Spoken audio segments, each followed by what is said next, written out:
So I study the brain, and my lifelong passion is to illustrate the mind-brain problem, how the consciousness arises from the brain. That's my lifelong passion, and I really love to solve it. Although it seems difficult to do that for the moment, and so there are many details about the brain is still unknown.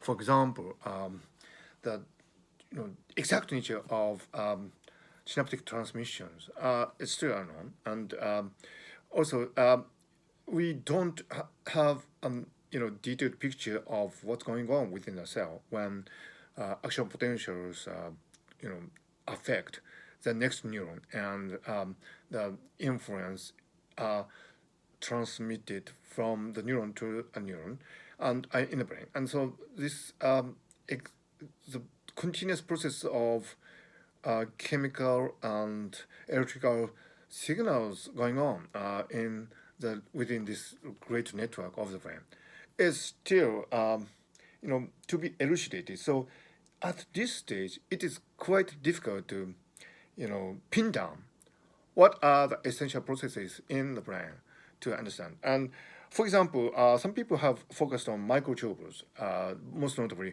Roger Penrose and Stuart Hameroff. But from biological point of view, probably it is fair to say that there are no special reasons why microtubules should be treated as special. Because after all, microtubules are just these structures that you have in your cell, and these are the guys, and these are microtubules. This is really clumsy drawing of microtubule, and of course, I can understand why people like Roger Penrose would be interested in this, and Stuart Hameroff is an anesthetist, and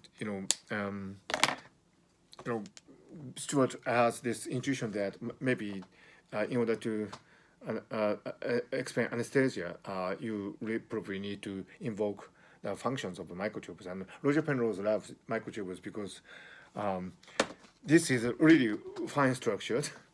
But apart from that, I think microtubule is just a really tiny piece of the whole jigsaw puzzle that is the brain. So some people might want to explain consciousness from the quantum processes that is going on in the microtubules, but that seems to be a long shot, probably an impossible long shot. So at this time we really don't know how to pin down exactly all the relevant details of the physical processes in the brain that might contribute to consciousness. So that is a huge problem.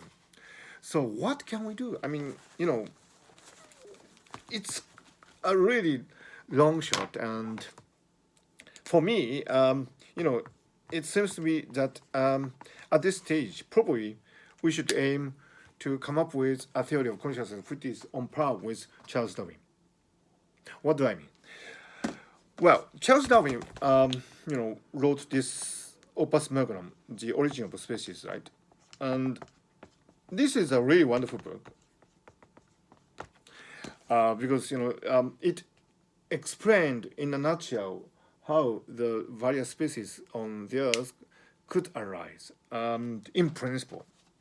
Before Darwin, it was a sheer enigma, and how come all these wonderful creatures on Earth exist? And that was a great enigma. In the West, people had this idea that maybe God, as creator, would have created all these different species in their wondrous,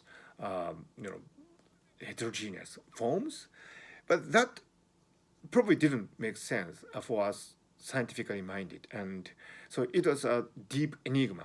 But Charles Darwin had this insight that, maybe if we have random mutations and natural selection, these combinations would probably give rise to the various species, and that was the gist of it. I mean, at the time when The Origin of Species was written, of course, we didn't have any idea about the DNA.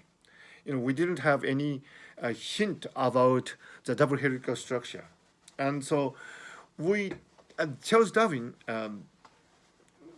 categorically did not know anything about the exact molecular mechanism behind genetics, and it was not until the early 1900s that some scientists worked on the detailed mathematical theory of inheritance.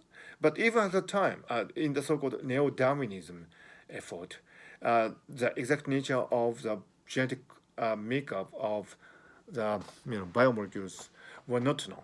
So this is quite interesting because at the time the origin of species was written, the exact nature of the inheritance was not known. So Charles Darwin could do this just through thinking, and it was a really good guess that he made, and that this great variety of species on Earth could probably be explained in terms of a combination of random mutation and natural selection, and it is the most important intuition to come to the conclusion that maybe this is it. And maybe when you are reasonably thinking, then if you think that the species could arise from combination of mutation and natural selection, then there would be no reasonable doubt as to how the species on Earth could, in principle, have evolved and are evolving, as is beautifully put by Charles Darwin himself at the end of The Origin of Species. Now, when it comes to consciousness, we do not have any clue right now. People have been arguing all these wonderful points about consciousness, but to be honest, I don't think we have made any progress, essential progress. And just like in that time, at the time Darwin wrote this magnus opus, people had no idea how the various species on Earth evolved. Right now, we do not have any idea how consciousness arises from the physical processes in the brain. We have no clue. So, as I have been arguing, the details of the exact processes that gives rise to a consciousness are still unknown.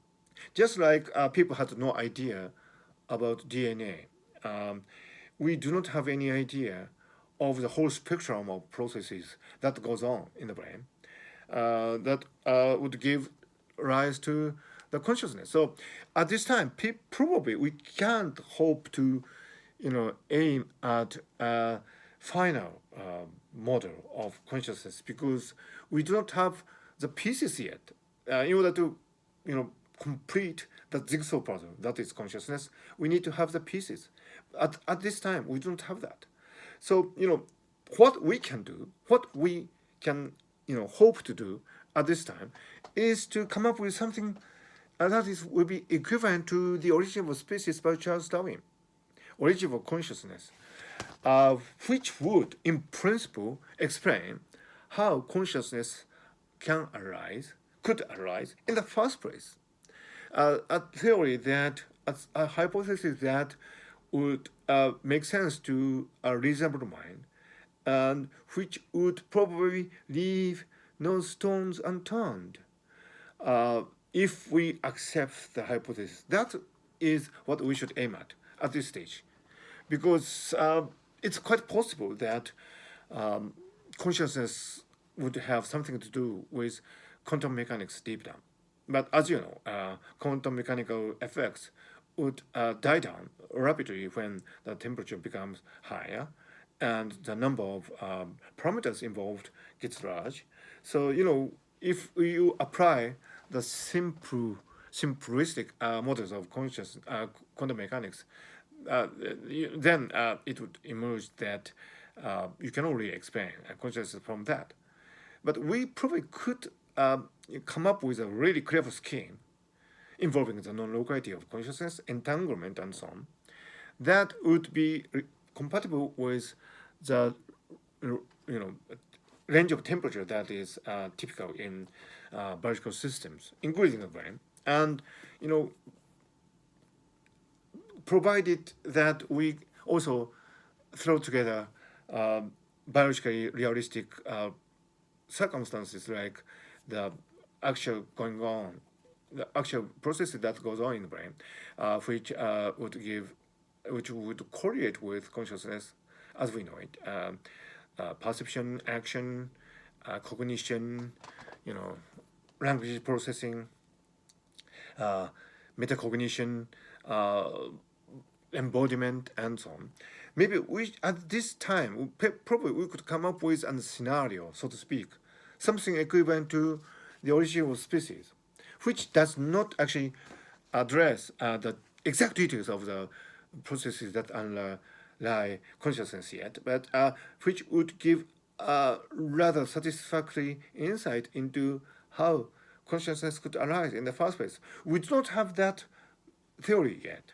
We don't have something to equivalent to the origin of species yet. But probably we can aim to do that at this time without knowing exactly what's going on in terms of physical processes in the brain, with without having the whole spectrum of details about consciousness-related processes. Maybe we can strive to become the Charles Darwin of consciousness studies. Maybe we can aim to write something equivalent to the origin of species. Indeed, the origin of consciousness at this time. And that is probably what anybody who is interested in the consciousness studies should aim at this time. And it is a long shot, but I don't think it is an impossible shot. And as individual who is interested in consciousness studies, that is actually what I am aiming at this time.